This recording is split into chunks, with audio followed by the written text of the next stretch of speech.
live. If he was in there, if Roger was in there on the DTNS account, she could. She could. I don't think I am. It's in my account. I sometimes don't get the broadcast button when I log in as DTNS. Weird. Unless I Things start are the weird. hangout. Yeah, things are weird. All right. I'm going to Never Neverland. We're going to talk France. Yeah. Allons-y. Allons-y. I'll stop. We're doing the David Tennant version of that, not the French version. Ah, right. Well, in that case, it's excellently done. All right, here we go. Daily Tech News Show is brought to you by me. You're welcome. But it's also brought to you by over 4,000 other people who also find some value in it every day. If you listen for the next 30 minutes and get even a little bit of value out of it yourself, consider going to patreon.com and searching for Daily Tech News Show and giving some value back. Now roll that beautiful theme music. This is the Daily Tech News for Tuesday, January 12th, 2016. I'm Tom Merritt. Joining me, as he does most Tuesdays, Mr. Patrick Beja, DTNS contributor and independent contractor. This says in the doc. Contractor? Yeah. So I need to look at the pipes first, and then do you do spackle? Damn you, autocorrect! I do everything. Everything you need, I can do. I'm here. Excellent. Yeah, in fact, you're going to bring some of your local knowledge to bear today. We're going to talk about the French tech scene, which got written up in Fortune, because France had a pretty good showing of companies at CES, apparently. Yeah, I thought it would be fun to go and revisit and maybe visit, actually, a few instances, a few fun examples of where the French tech scene came from by regaling the audience with tales of those weird and strange things that happened in France in the tech scene in the 80s and 90s, maybe. It will help you get a view. Basically, it's all scarves and cheese and baguettes, so... And wine. Actually, one of the CES things is about wine. But of course it is. Let's start off, though, with the headlines. Periscope CEO Kayvon Bekpour posted today that Periscope videos will now play right from the timeline in the iOS Twitter app. Live streams will play automatically, and replays will also autoplay. You can tap to have them fill the screen. You'll be able to see comments, but you won't be able to chat without launching the Periscope app itself. The update should roll out over the next couple days, and then Android and web folks will get the feature, quote, as soon as it's ready. That is good if because the videos from Periscope are usually a little bit longer than a few seconds, so hopefully you can get the video out of the app and use it with multitasking on. Well, I'm sure it's easy on Android. On iOS, it's been possible for a few months only. But yeah, that would be great. If you need to stay on that tweet in order to watch that video, it wouldn't really work, I think. Yeah, you'll have to. It would be nice to have an option to launch Periscope to continue viewing, so that you could go back and forth, I guess. But I guess the idea is, if you're watching Periscope on your phone, you're probably not going to be looking at Twitter at the same time.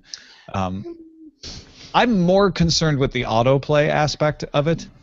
I really don't want to be on my phone on my data plan and have this thing start chewing up a bunch of video just because I happen to scroll by. Like, let me tap it to make it play. It does that for Vines and other types of videos anyway, though, the GIFs and all of this. I'm sure those are limited. Those are limited. Right, but it's not going to keep. I don't think it's going to keep playing if you scroll by. If it does and it keeps playing forever, that would be a problem. But it usually only activates when you are on that tweet. It's full on the screen, and then it starts playing. So I'm imagining that it stops when it goes away. But that becomes a question of where do live videos go when I'm not looking at them anymore? That's right. It becomes a whole philosophical thing at that point. Yeah.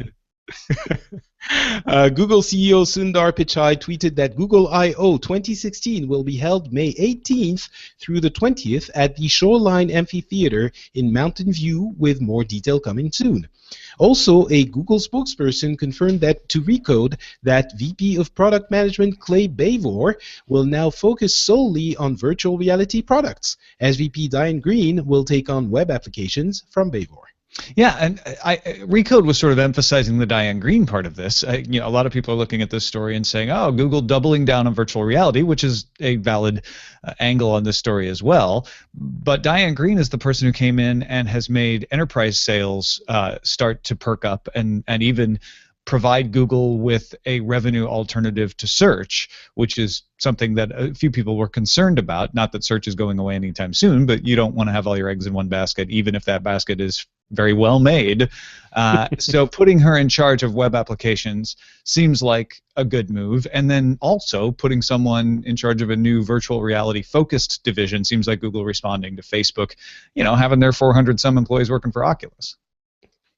Yeah, it's the web apps part of it is the interesting analysis business side of it, which is very important.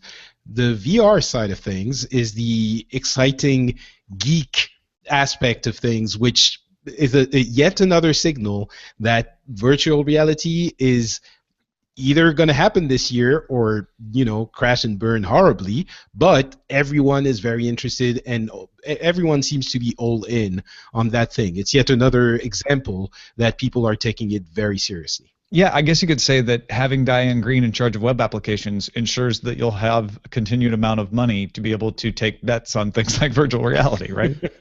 Guess so. VLC announced the first port of its video streaming app to the Apple TV platform, available now for free in the iOS App Store. You can play all file formats using UPnP, SMB, FTP, Plex, supports chapters, multiple audio and subtitle tracks, selection, custom playback speed. VLC integrates with OpenSubtitles.org if there's no subtitles available already, and Hatchet.is if you want to get artist imagery and info. That's Hatchet.is. And you can drop files and stream URLs into a browser window and cast them to the Apple TV VLC app. All in all, an incredibly functional video app to make good use of the Apple TV with whatever video you want to throw at it. I remember a time when VLC was not on iOS or Apple. Remember when they pulled it? Yeah. Yeah, they had it and then they pulled it, and then for some reason in France specifically it wasn't available for a long time, even though it was available in other countries. It was very sad. I didn't know what to do with my videos, but now, thankfully, it's here. I love VLC. We'll see how long it lasts. No, I think it'll last, actually. I don't know why. Yeah, now, I think it had to do with some kind of license issue. Some of it had to be open source, and there was an issue with the license agreement with Apple that specified something. I can't remember exactly, but now it's here. Uber announced a new service called Uber Trip Experiences today. The feature will, I'm going to read this slightly differently.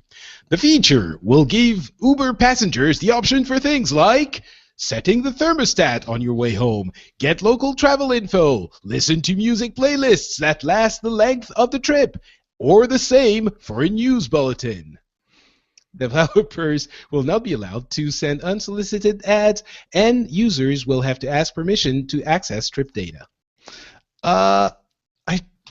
They say it in their blog post, like, with so many people riding during the holidays, we realized, what are these people doing while they're in the car? I'll be honest, when I'm in the car, I'm usually reading up on things, doing a little work, answering emails. I don't know how often I personally would take advantage of this, but the idea that if, like, hey, I got nothing to do, I got to take this 10-minute ride, here's a 10-minute playlist, or here's a 10-minute news update, kind of cool, I guess. Yeah.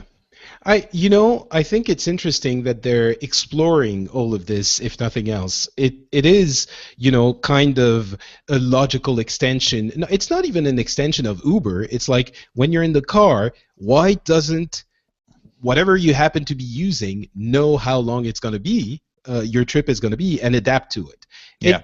There's no reason it shouldn't do that. It has little to do with Uber, but Uber already has sort of the data pipes to inform the apps of that element. Well, so you would have to put in the route information for any old app to take advantage of it. And what Uber's doing is saying, hey, we always have your route information because you've always got a start point and end point. So that part's already done. You don't have to enter it again, essentially. Yeah.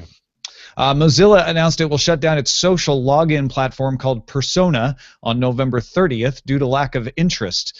Persona was set up in 2012 as a free and open alternative to systems like Facebook Login. The code will remain on GitHub, and it is open source if somebody else wants to champion it, but they just couldn't get anybody to implement it, or at least not enough people. Yet another indication that Mozilla is refocusing its attention on things that are actually performing. And, you know, Persona came at a time when there was a lot of interest in getting our information away from proprietary social networks and you know, these kinds of services. And it's good that they tried. We've seen a couple of other things here, but we have to, at some point, face the reality that unfortunately, at this time anyway, people are not, I don't know if they're not interested, but they're not taking the extra step to go and actually use those open source data privacy conscious services. So, I mean, yeah. I guess if you're a company that's looking for a login, you know everybody has Facebook. And exactly. If you look at Persona, you're like, well, we'll have to convince people to sign up for that. If we're doing this to make it easy, Facebook is the right one to use because everybody's got it, and so that actually makes it easy and achieves that item. If you're being non-ideological about it, right? If you don't care about privacy protections or concerns, so yeah, unfortunately, developers said Persona non grata. Oh, how you wanted to place that one from the beginning, didn't you? Not from the beginning, but pretty early on. At some point. But does OpenID, is it still a thing? Because yeah, I mean, alternative. That's a standard, so yes, it's somebody that could still use it. But yeah, I think the main, like Yahoo stopped using it. They were kind of the big early adopter, if I'm remembering right, of OpenID. Because I had an OpenID account on, I can't remember where, but. Yeah. Anyway, next piece of news is Flying Spatula wanted us to note that a beta of iOS 9.3 has been released to beta testers and developers, along with an unusual number of documents detailing new features. Ars Technica notes Apple normally does not issue release notes until the final version of the update. You can get the beta at beta.apple.com. I guess this is the new world of, hey, everybody can try it out, even if you're not a developer. So let's give more information about what's coming. There's the multi-login thing, which is apparently Apple says to Ars Technica going to be locked down to educational uses. Average users will not be able to use that in the shipping version. But there's the blue light thing, like it makes the light more warm and yellow if it detects that it's dark and late. It looks at your clock to help you sleep, basically. Yeah. I'm wondering if it's the reason for the long patch notes are patch notes. I'm sorry, gaming terms. The update, the developer notes is there because those features are, you know, there are more features than in a usual point something update.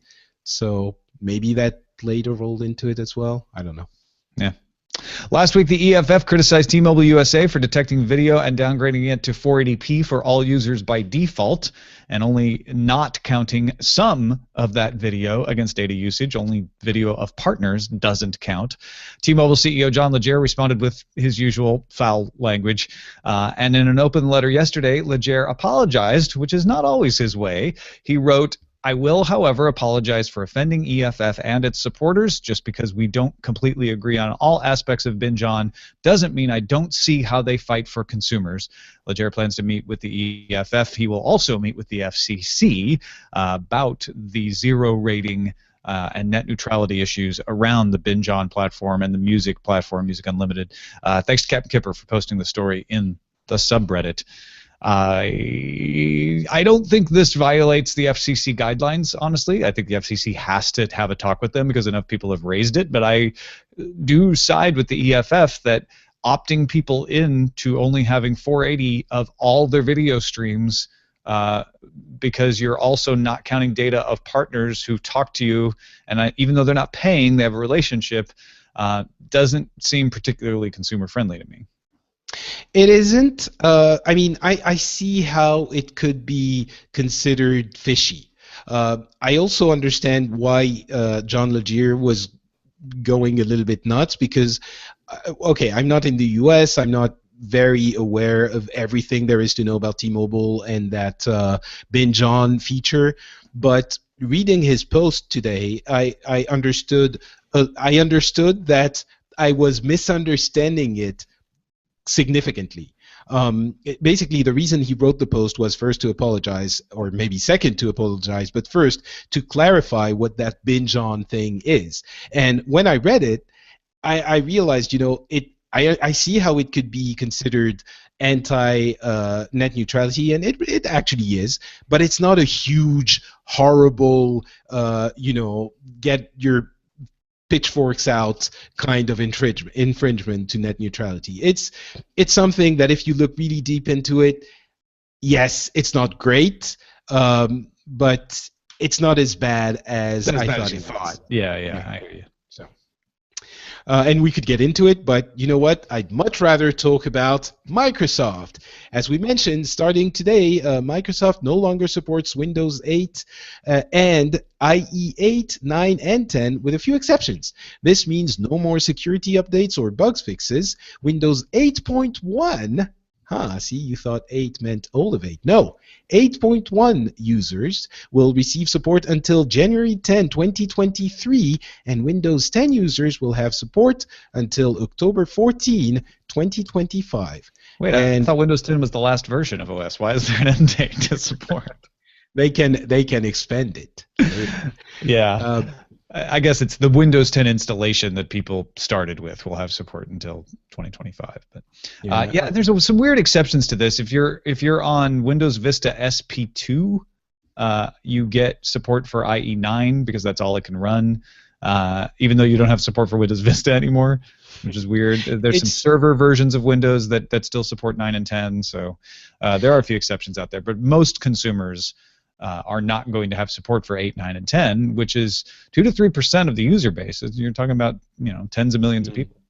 I thought my understanding was they will support the last version that the OS can run, the last version of IE that the OS can run. So basically, if you're fully updated, they're still going to help you out. But yeah, the message is pretty clear. Just upgrade, people. It's time. Also, sorry, just cutting you off there, to just say that 2020 something being an actual date that we're talking about sounded incredibly weird to me as a child of the 80s. It's 2020 for some reason. 2000, 2010, 2015 was almost attainable, but 2023 feels like the actual future. It's very strange. It when you've lived as long as I have, Patrick, these sorts of like 3 years older than you. I don't know. Something like that. Yeah. You said it on the instance this weekend. I can't remember. I'm 42 now. Oh yeah, you're 3 years younger. Yeah. See, in 3 years you'll understand. Motherboard reports that investigators from the Netherlands Forensic Institute confirmed their ability to read encrypted messages sent on PGP encrypted BlackBerry phones. This is not BlackBerry Enterprise Server. This is just a regular old BlackBerry phone, consumer version, that are often sold by third parties with PGP encryption pre-installed for folks. Dutch blog misdanews.com, or Crime News in English, published documents in December allegedly from the Institute saying deleted messages and encrypted email could be read with a process that used forensic software from Celebrite.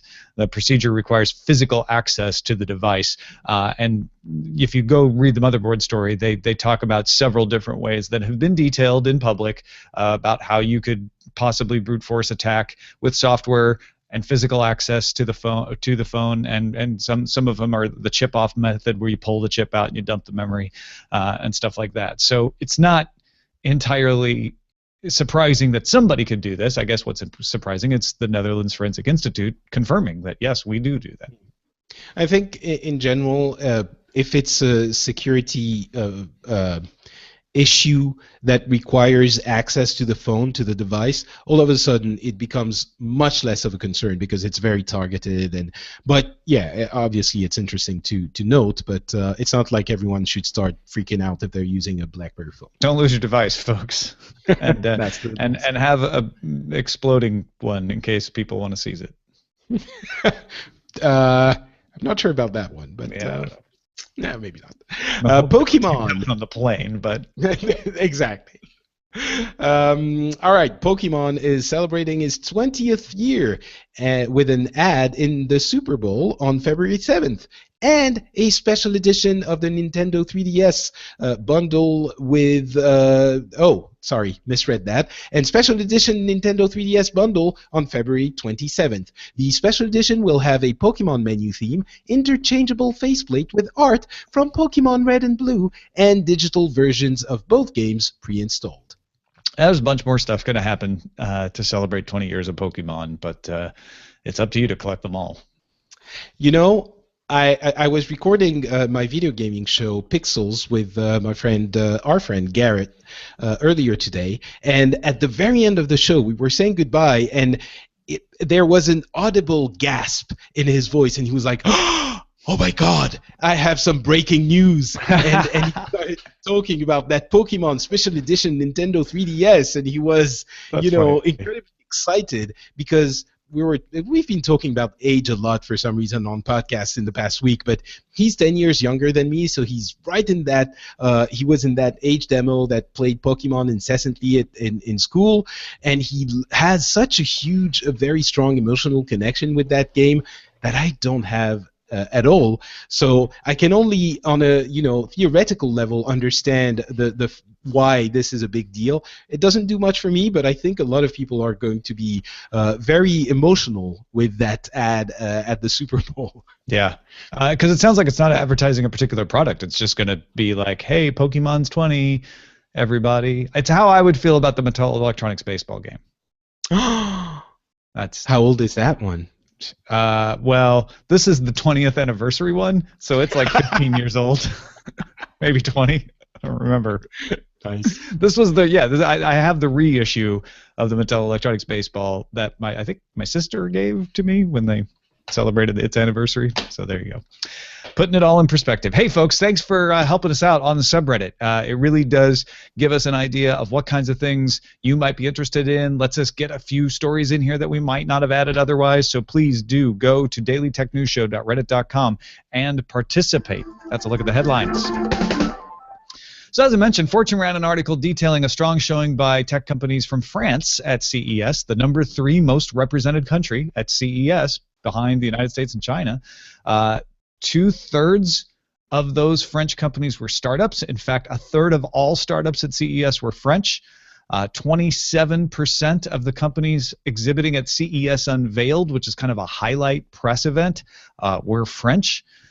There's a lot of reasons for this, Patrick. But before we get into the origins, what do you think of the current French tech scene with things like Business France, a government-backed agency that's lending hand, the French Tech Ticket Program, which is supposedly providing fast-track residency and 12,500 euros to companies who qualify and want to come to France, and the fact that France typically has been seen as sort of business unfriendly? So it's very interesting, the situation in France, and I think to some extent what we're going to be talking about in just a little bit addresses this, but France has always been a tech-loving country. I think in the way, I don't know every European or even country in the world intimately, but it feels to me like there is a very genuine love for tech in France in general. So what that French tech brand and those initiatives with Business France and all of those and the presence at CES, what it does is basically putting a label and helping those companies be more visible. But honestly, I think that the love for tech activities and tech exploration has always been there. Maybe there's been a little bit less entrepreneurship in the past. It's probably on the rise at the moment in the past few years, but I was very skeptical of the French tech label, and it felt a little bit artificial. But I have to admit, it's making what is already there a lot more visible, and that's definitely a good thing for us. So some of the current darlings, obviously Dailymotion is very famous. BlaBlaCar is a ride-sharing company that is what they call a unicorn. That means that it had $1 billion valuation. Criteo, a digital marketing company. Vente Privée, a specialty retailer, also. A company called 1020 had a product at CES Innovation that won an award called D-Vine. It decants and aerates a wine in less than 1 minute. It's like a Keurig for wine. Like you buy little wine vials. Yeah. And you just stick it in and it aerates and decants it. It's not for the bargain hunter in wines necessarily, because you have to buy the little vials and they're like $4 to $20 just for 4 ounces. But yeah, I mean, lots of tech companies now, but I think, Patrick, what you were thinking is this isn't new, as you just said. Like there is a vaunted history of technology companies from France.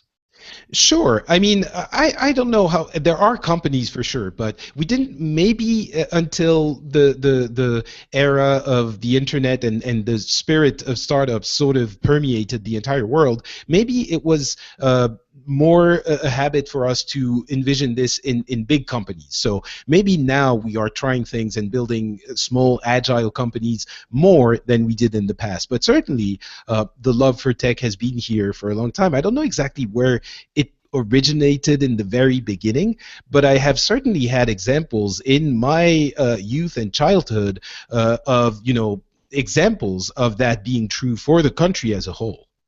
Okay, so start off. Tell me about Minitel. I know that's one of the ones from your life that had a big impact. So the Minitel is something, something that people, even in France today, look with a smile on their face, probably more because it's a laughing matter, a laughing stock, than something really innovative. And the reality is this was a very interesting experiment that was incredibly successful. Have you ever heard of that Minitel thing? Yeah, I've covered it a couple of times. I think when they shut down one of the services, and also when I've traveled, I've seen Minitel numbers posted, for people to access it. Yeah. So basically what it was a computer terminal. It was basically a very low-end computer that was able to connect to distant services in the same way that I guess BBS's did in the US. Wait, it's a cloud service. It is a cloud service. It's a thin client, basically, that would have it's the thing is, it's very cleverly designed as well because it's one box, relatively small. It has there were different models, but by and large, it was a 9-inch green and black screen with an integrated modem and an integrated keyboard. It was a horrible keyboard. All of the iterations were horrendous, but it meant that it was really a consumer product. It was a commodity almost. You would rent it from the monopolistic, the state-run posts and telecom company, and you would plug it into the power outlet and plug it into the phone outlet, the phone socket, and then you would have a number of different services. Basically, it would be determined by price. You would call one number, it would be free. One number would be the price of the communication. One number would be would cost a certain amount per minute. Another one would be even more expensive, etc., etc. And then any developer, any company could develop a service for this, and you would connect by dialing the number that would determine the price you would pay per minute, and then typing in the keyword of the service. So, of course, a lot of those were, naughty services that will allow you to have interesting chats with interesting ladies or men. I don't know, or gentlemen. But there were, obviously the obvious things like the phone books and all of this. But for me, there were a lot of chat services around things like, animation and video games and stuff like that. And it would obviously drive my parents crazy because I would spend hours a day on this thing.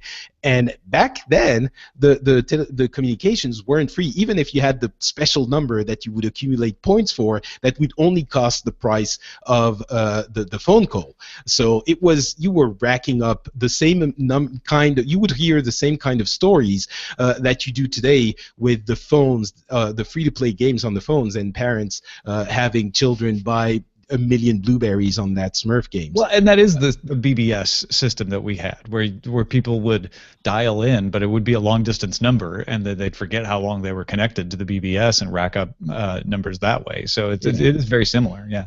So it is definitely, I think there were more than just these. There were, you could do games and a bunch of things, but the really interesting thing about the Minitel is that it is indeed a BBS-like service, but again, remember this was done by a very large company as a consumer product, which means it was available to anyone in the country. You would have grandmothers and elderly people and people who had never heard. It was in the 80s. I can't remember if I mentioned this. That was in the 80s. From the early 80s, it was shut down. Obviously, no one was using it in the early 2010s.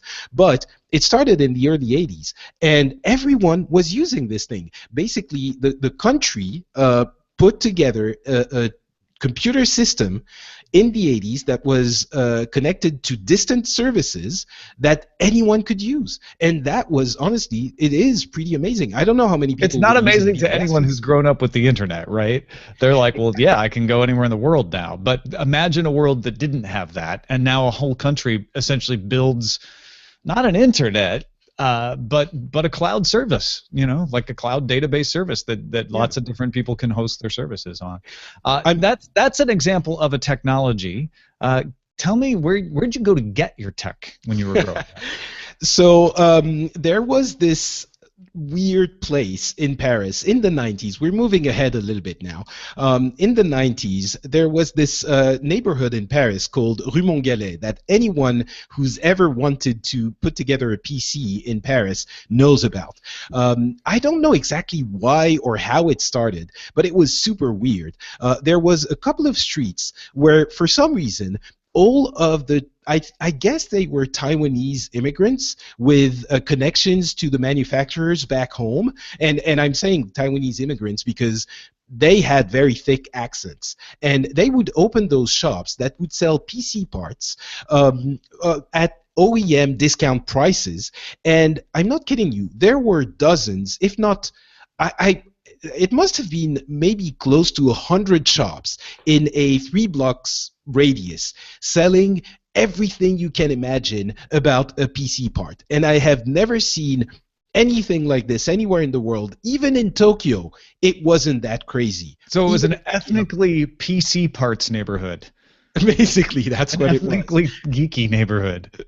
And I'm sure that in the U.S. you had those big stores like, what were they, like Radio City, Newegg, those, I don't know how they... Yeah, well, in Greenville, we had the Will of the Wind Hobby Shop and Radio Shack. All right. So it's pretty much the same thing you're describing. It was balsa wood on one side and Radio Shack products on the other. Exactly, except it was like, seriously, dozens of shops, and you would go there and go from one to the other and look at the prices and try to get the best price, and you would get like OEM crazy prices because they were all competing with one another. But even more insane than this, it was the fact that there was enough of a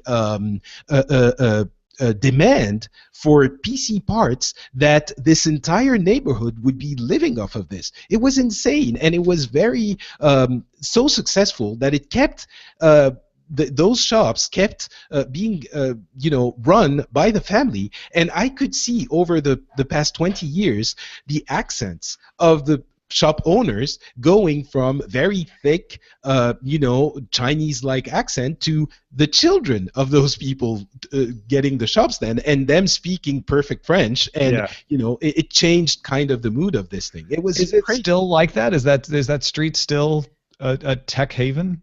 I haven't been there in a few years, but I suspect it still is. Even with the advent of the internet, I'm sure there aren't as many stores for sure, but you still have people who want to buy the parts for their PCs. And again, I'm stressing the fact that there were so many people that wanted to do this in Paris. This is all in service of talking about the fact that Paris and France is very tech active.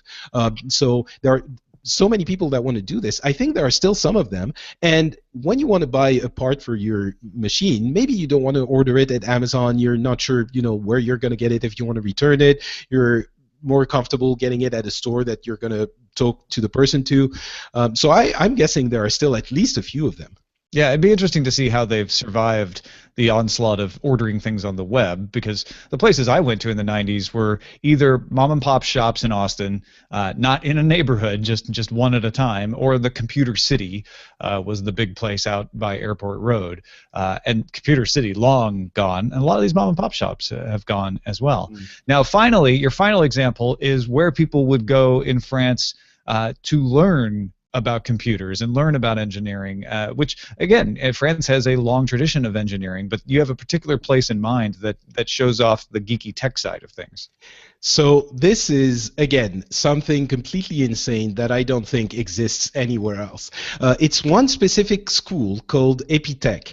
And again, I'm sure that if someone was into tech stuff and young enough to have friends that were at EPITA in the 90s, hearing that name will bring back memories of craziness. EPITA is, on paper, a pretty, I'm sorry, it's EPITA, actually. EPITA, people would get angry at me if I didn't correct myself. EPITA is a different school from the same group, but it was slightly older. So EPITA was just a school for engineers, computer engineers. But it was, it's hard to describe. Basically, it was a school that was kind of a mix between what I imagine sort of med school is for the hardcore studying stuff and making fun of everything, because you have to de-dramatize, so you do crazy stuff in med school, and what a frat house would be like. It's the insane parties and you would go to a party / coding session at the EPITA because your friend there would tell you, oh, just come over, it's going to be fun. And it would be a full weekend of coding and party, and there would be lots of guys, not many girls, but some, and they would be coding all night. And at some point, and there would be the party in the other side of the room or the building, and someone would always end up with their shirt off, running around half drunk, and it was kind of that illustrates how rock and roll hardcore tech culture is in France. It's like, it wasn't the nerdy geeks coding in there, with their bracers and their, all the stereotypes you could think of. It was like crazy, incredible party time all the time with incredibly nerdy people. It's not like they were getting all the girls and having the cheerleaders, if we want to continue with the frat But it was house, fast times at EPITA. Exactly, and it was was there a dean of discipline that was always out for the coders? I imagine that there's this rebel spirit in those schools, which I think is being cultivated at 42, the school that the founder of Free, I could talk about Free for a long time as well. It's the ISP that basically gave us triple play, VoIP and TV over IP and all of this. But I think those schools are still like that today to an extent, maybe not as crazy, but it's sort of the tech in those schools is almost like, I made the analogy with rock and roll, or the style of rock and roll, almost like because it's the same kind of spirit. You are doing tech as a passion that is also kind of rebellious, and it's not something that is shunned as something that is too geeky, and then later in life you realize that you're the king of the world because you know stuff, and the people who were rejecting you are just, I don't know, shopping at Walmart or something. But you get my meaning. That's a terrible thing to say. But you're saying it's rock and roll from the beginning if you go into EPITA, because it kind of is, and that embracing of tech and I think that's the way most of tech is now. I mean, when I went to the University of Illinois, they would try to talk you out of computer science and into engineering because that's what the research funding was going into. But these days, no. I mean, going into technology is a badge of honor. Like, it is not something to be ashamed of at all. You're just saying that here's an example of something that was decades ahead of its time. I guess so, yeah. And even, time-wise, it was ahead of its time, but I also think that the color of it, the spirit of it, is also a little bit different. Yeah. We see a little bit of this in the Nordic countries as well, I think, but it's definitely something that is, it's still weird and nerdy, but it's celebrated a little bit more, I think. Well, thanks for sharing your insight and direct experience. It sounds like with a lot of this French tech history. I feel like we could do a whole hour on this, and maybe we should. I don't know. That would be interesting. But I'd also be very interested in hearing from people from different countries. I have this obvious connection with France, with my country, but maybe it was similar in other countries, and France is not that exceptional. So please let us know. I'd love to hear from you. Feedback at dailytechnewsshow.com. Hey, you want to hear more about the deep web that Darren Kitchen and I were touching on Friday? Well, Brian has our pick of the day for further listening. He would recommend the episode of the Nerdist podcast with Alex Winter, episode 773, released December 18th. He says, once you get past all of the Bill and Ted talk, they get to discussing a documentary he directed, he being Alex Winter, called Deep Web, and their technology discussion of the podcast was pretty interesting. We got a link to it in the show notes. Thank you, Brian, for the pick. Send your picks to us, folks. Feedback at dailytechnewsshow.com. You can find more picks at dailytechnewsshow.com/picks. As if by an example of what Patrick asked, we asked yesterday to send us how you listen to music, and Bill from Huntsville wrote in to tell us his music listening habits. He listens to FM radio on short rides, but then plugs in his aux jack for the longer ones when he thinks it's worth the trouble. He says Bluetooth never is reliable for him. He writes, I have all my music loaded on my phone. Some was digitized from vinyl, some from CDs, some downloaded from Napster. I've downloaded a few albums from offers that were available from Microsoft and Amazon. Since I'm about to turn 80, you might guess from my music is pretty old. Big bands, swing, country, Elvis, and others from the 40s, 50s, and 60s. At home, I play from either my own collection with Microsoft Media Player or use the free Spotify app. Oh, and his city council in Huntsville plans to do gigabit fiber, and since that was announced, Comcast has announced 10 gigabyte service coming to Huntsville. He currently has 105 gigabit service. So thank you, Bill from Huntsville. He's a longtime listener of shows that I've done, including this one, and he just blows away your stereotypes. He's 80 years old, using his Spotify and his aux jack and his 105 gigabit service. So when you talk about old people in tech, before you make that comparison, think of Bill. All right? Rock on. Yeah, no, I love this. And thank you, Bill, for your continuing support of the show and for always being generous to share your insights on this. Rich from lovely Cleveland, also a regular contributor, said, I'm looking at the state of music distribution, and you noted the vinyl sales have grown consistently, now accounting for 9% of physical media sales. Could some of this growth be spurred by the increasing obsolescence of optical drives? It may be that the CD is now less convenient to digitize for many consumers compared to new vinyl releases, which almost always come with a digital download code.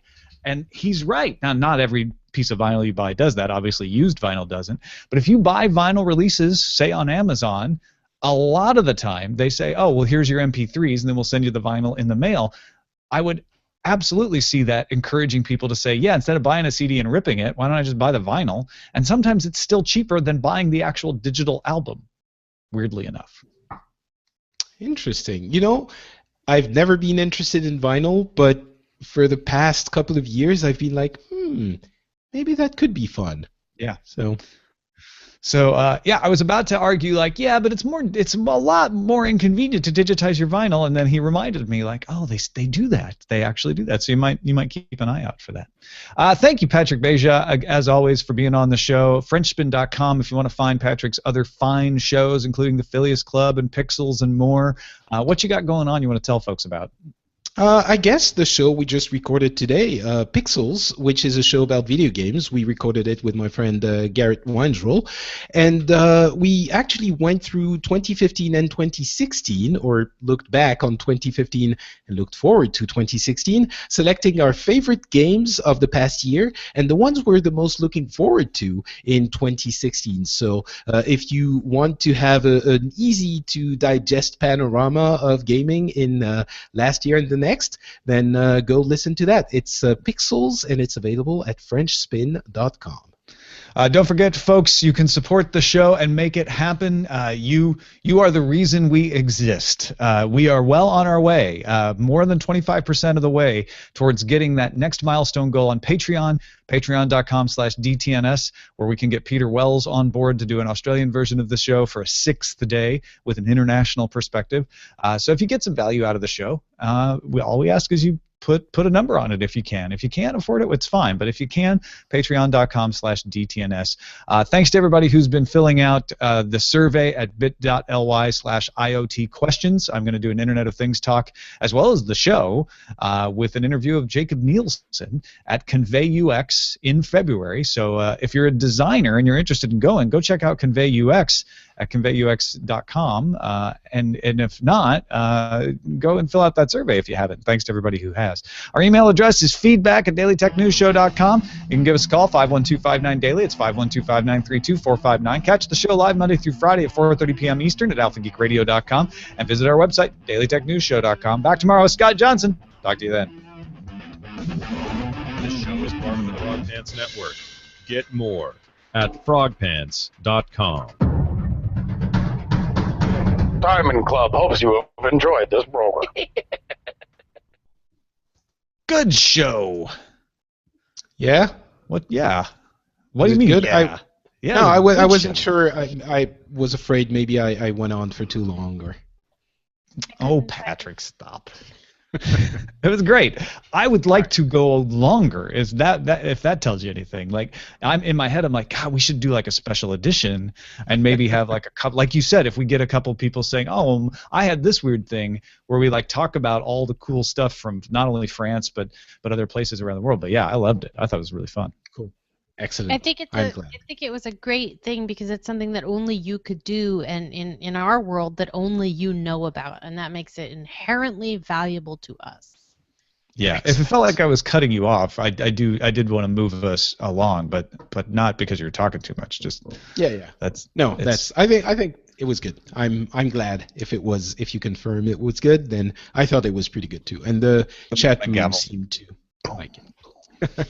Would you like some show titles? yeah, please. I mean, Well- you can play. We've got Persona non grata, which Of course we do. of course we do. Le CES Fair, Le Tech du Jour, which I kind of like. Periscope Up. Virtual reality is serious business. Windows 2023, Service Pack 2025. Rock and Code High School. Nice. That's nice. Rock and Code. Auto Player, it didn't happen. And IE9 is just sleeping. It's not dead. We just sent E9 to a happy farm. Don't cry for me, EPITA. EPITA. Patrick, I give you the honors, sir. Oh. What do you like? Wow. What is your pleasure?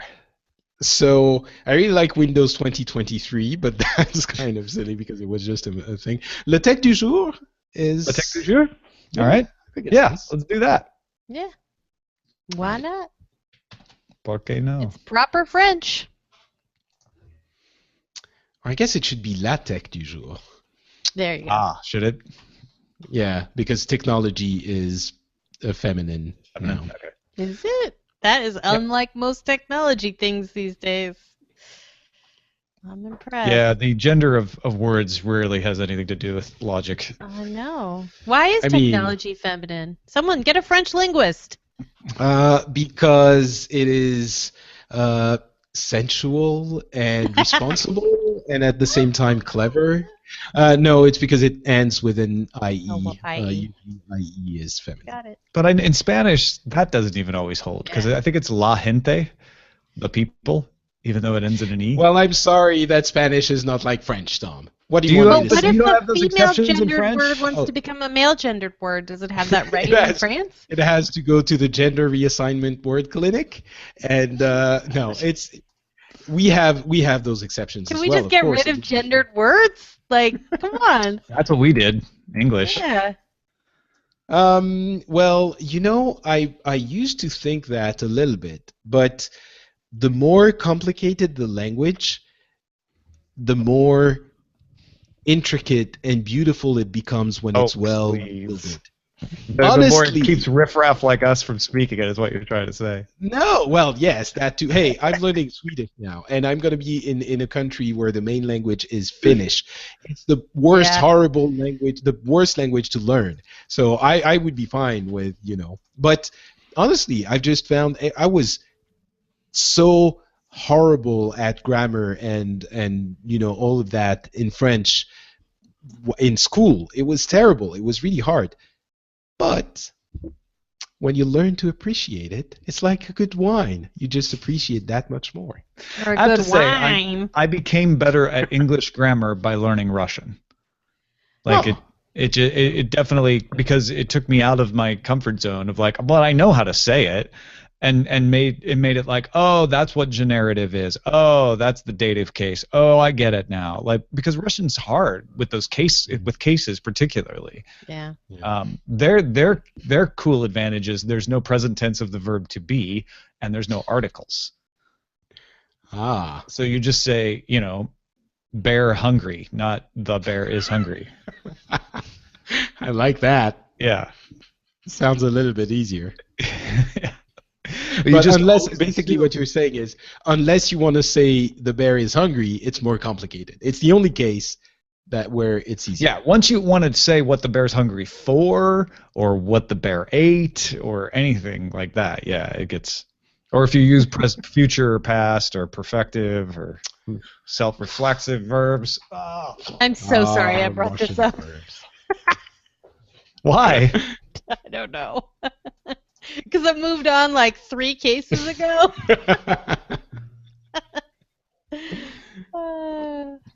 I'll stop freezing. Come on now. Come on, Internet. Not the Internet, it's Feedly. My dad was a linguist. How about them apples? Maybe that's why I'm... That's why your eyes glazed over. Yeah. It's like, oh, this is just like childhood. I can see that. Is your actual name Jenny, or is it like Jennifer or Yeah, it's something? Jennie. That's my Okay. real name. I was trying You to know- imagine your dad sitting you down and explaining to you the intricacies of the beauty of the English language and going like, listen, Jenny. Yeah. I'm Jenny, and I'm just Jenny. I have no middle name, and I'm not Jennifer. And my mom... Jennifer Percival. Nope. My mom was rather peeved, and so she threatened to name me just Jenny Josephson so that I would have a middle name. Just is an interesting first name. Yeah, that would be tough. Justice. I think it can be a... What if you A were name. named Justice and then you became a Justice and you were Justice Justice? Jenny Josephson? No, justice... Oh, right. Justice Josephson? Yeah. Sure. So, and that is an amazing alliteration. All rise for the Honorable Justice Josephson. But then what if I married David Justice? Yes. All rise for the Honorable Justice I would be Justice. You know And then what's- you could summon me with, like, from anywhere. Also, I I knew- love that you pulled David Justice out of your memory. Oh, banks. yeah. That's awesome. I knew someone who was kind of in a similar case. Her first name was Kim, and she ended up marrying a Korean guy whose last name was Kim. Oh, So- no. Every time, like for example, she ordered pizza, they would ask her like, "Well, what's your name?" Kim. Okay, last name Kim. It's like, no, your last, like, you know. Oh, no. Yeah. You He's a walking confusion. Abbott Costello. Third base. Third base. You should just turn it into a symbol, like Prince. Yeah. And then get a rubber stamp, a custom rubber stamp, and you just, what's your name? You just stamp it on a sheet of paper there. Yeah, it's hard when you're ordering pizza, though. Oh, That's when you have the internet. Ah. Got a True. pizza here for, I don't know how to say that. This is a squiggly line through, looks like a square with a triangle on top. I'm excited. I just saw, and I'm anticipating watching the trailer for Hail Caesar, the new trailer that came out. It's basically just one long scene. It just looks so The amazing. Coen Brothers flick. It just looks great, and I will be super disappointed if it's not great because it looks awesome. J. Jonah Jameson. It's got George Clooney. Yeah, it's got Channing Tatum doing like Gene Kelly style dancing. Hooked. Hoofed, you mean? Yeah, hoofed. Get it? Yep. Just dancing. Yep.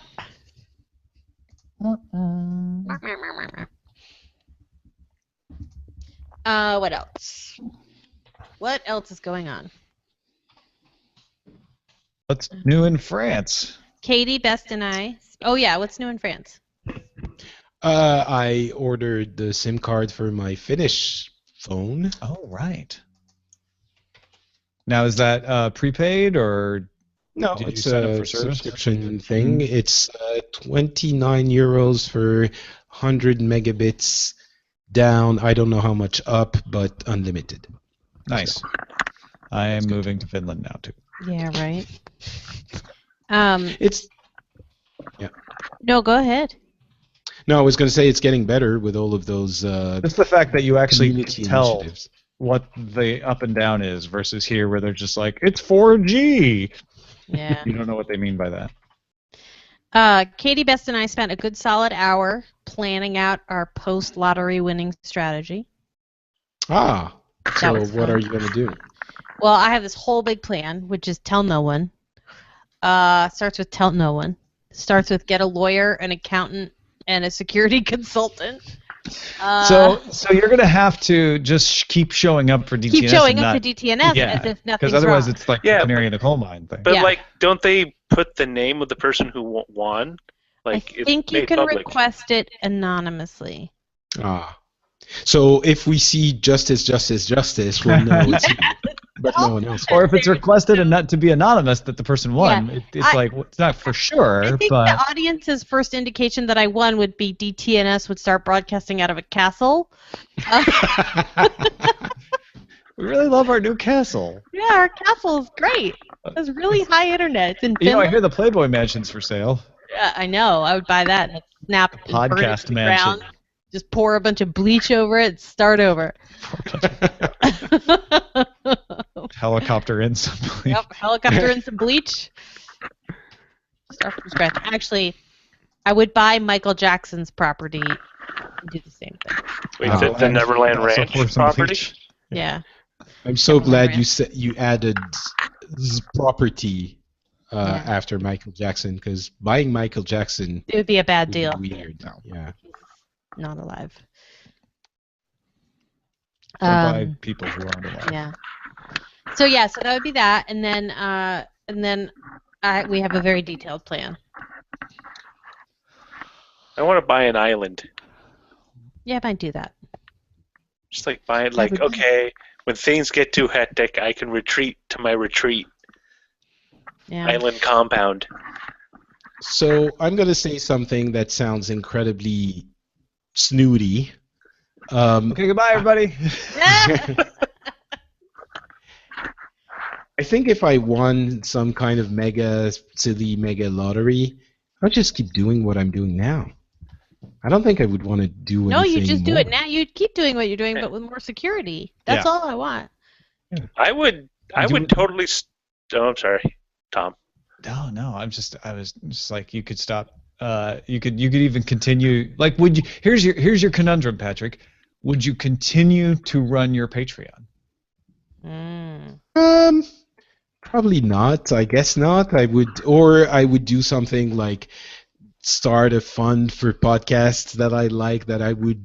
I like this allow idea. I to think get you should money. win.